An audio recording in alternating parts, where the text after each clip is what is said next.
Welcome back to the finale of What If Rex Had Not Committed Treason. Thank you to those of you who watched the other parts of this video. To recap what happened in those in the event you haven't seen them, Rex had convinced Jesse to not kill Ahsoka, and with the help of Clone Force 99, they managed to leave the moon. Eventually landing on Seleucami, they used the same method to get the station clones on their side until they encounter the new Empire. Although Ahsoka managed to kill Tarkin, the Imperial fleet is too large and the former Jedi has to sacrifice herself and is now looking for a way to escape the capture on Vader's Devastator.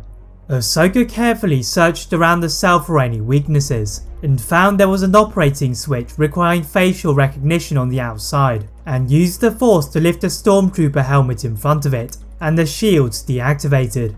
The Togruta then found her lightsabers on the floor, almost as if they had wanted her to escape, then ran through the area towards her ship.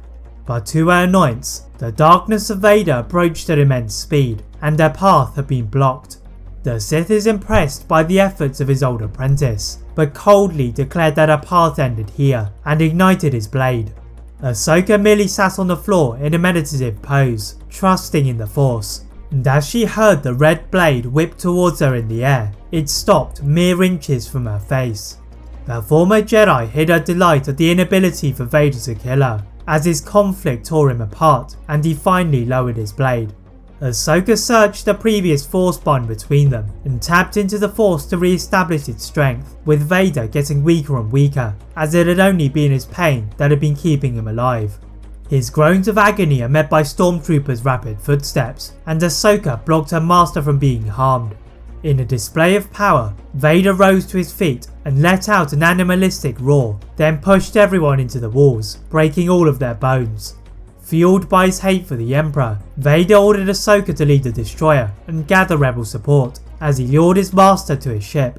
Ahsoka doesn't want to let Vader out of her sights, but she had no choice, and she travelled back into the ship of Bail Organa. The Senate is skeptical that Vader could have converted back to the light, but as the Emperor rarely appeared in public domain, this was their biggest chance to end the Empire.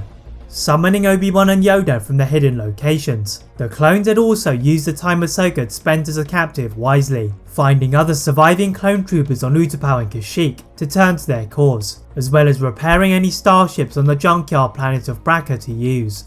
Compared to the previous battle, the rebel fleet looked to be much more of a match for the Imperial fleet, and as they looked at the defences surrounding the Devastator, C-3PO rated their possibility of success to be 5-1. Ahsoka could sense her master in pain from her freighter, and quickly diverted the ship away from the opposing fleet, and as they were distracted by her movement, the rebels initiated their attack. Led by Rex and the rescued Commander Cody, the clones utilised their intelligence and coordination to divide their opposition into much smaller, more manageable groups.